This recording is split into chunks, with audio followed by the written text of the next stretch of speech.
Hello guys, मैं आपको पढ़ा रही थी 10th क्लास के एग्ज़ाम के लिए इंग्लिश ग्रामर का सेक्शन। और इसमें मैं आपको करा रही थी टेंस। जो फर्स्ट वाले जो पॉइंट थे उसमें टेंस ही मेंशन किए गए हैं। करेक्ट टेंस बताना है, वर्ब बतानी है करेक्ट टेंसों के अकॉर्डिंग। तो यहाँ पर देखते हैं, हम प्रेजेंट टेंस हमने कंप्लीट कर लिया था। यहाँ पर है पास्ट।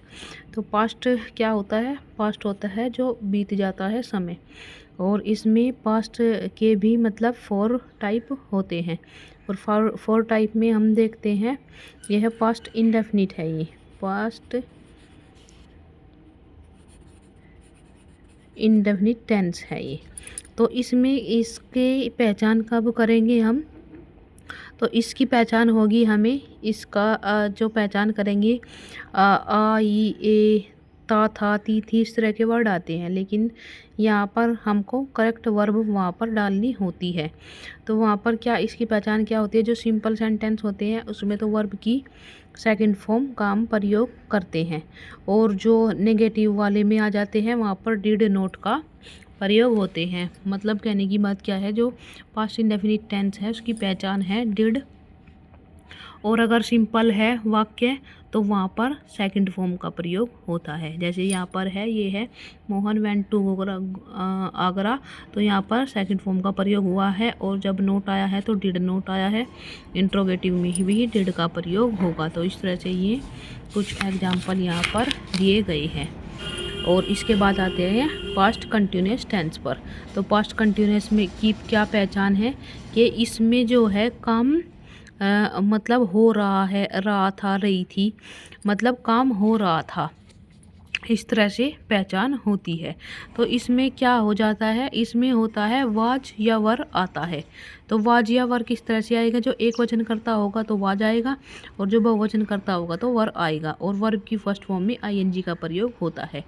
यही इसकी मतलब पूरे के पूरे पास्ट कंटिन्यूस की पहचान होती है।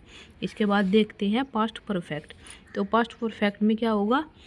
चुका है, चुकी है, इसमें शब्द आते हैं। और इसमें जो इसकी पहचान होती है, इसमें हैड का प्रयोग होगा। सब्जेक्ट एक वचन हो चाहे बहुवचन, और हैड के साथ में वर्ब की थर्ड फॉर्म का प्रयोग होता है पास्ट परफेक्ट टेंस में। और सबसे लास्ट में देखते हैं हम पास्ट परफेक्ट कंटिन्यूस टेंस। तो इसमें क्या होता है? इसमें क्या दिया होता है? इसमें भी हैड बीन है, इसमें हैड बीन आ जाता है। और वर्ब की फर्स्ट फॉर्म में आईएनजी का प्रयोग हो जाता है। और आता है रहा था, रही थी, इस तरह के वर्ड इसमें आते हैं। और इसमें एक चीज़ और क्या होती है कि इसमें टाइम मेंशन किया हुआ होता है। जहाँ पर भी टाइम आता है वहाँ पर पास्ट परफेक्ट कंटिन्यूस टेंस आता है। और इसमें क्या होगा? सिंस और फॉर का प्रयोग से दो सेंटेंस जुड़े होंगे। जैसे कि यहाँ पर है I had been staying for 2 hours when the light went off. तो क्या कहा गया है? 2 hours, 2 घंटे पहले से। और ये मतलब फिक्स टाइम नहीं है। 2 घंटे पहले किस टाइम के हैं? ये बाद के हैं, पहले हैं, किस, तो इस तरह से तो फिक्स टाइम नहीं है तो फोर आएगा। और अगर जहाँ पर टाइम फिक्स होगा वहाँ पर सिंस का प्रयोग होगा। तो इसमें मतलब टाइम मेंशन किया हुआ होता है। कंटिन्यूस परफेक्ट कंटिन्यूस टेंस में ये इसकी पहचान होती है। इस तरह से ये दिए गए हैं वर्ड। हाँ, ये दिए गए हैं कुछ मतलब यहाँ पर सेंटेंस दिए गए हैं कि 4 हाल्फ एन होर। तो यहाँ पर 4 है, ये रहा 4। तो यहाँ पर क्या है? एक निश्चित समय नहीं है। हाल्फ एन होर तो आधा घंटा, एक आधा घंटा कहा गया है। तो आधा घंटा ये कौन सा है? पहला है, बाद का है, कब का है? कभी कभी आधा घंटा हो सकता है, तो इस तरह से नहीं है। तो यहाँ पर क्या आ जाएगा? हैड बीन स्लीपिंग, इस तरह से यहाँ पर आ जाएगा इसमें।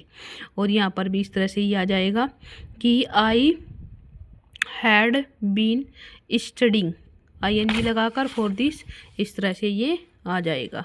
तो इस तरह से ये मतलब पहचान होती है इनकी। और ये यहाँ पर ये आंसर दिए गए हैं। सो गाइस, अगर वीडियो बनाने का तरीका आपको अच्छा लगता है तो आप कमेंट करके ज़रूर बताया करो।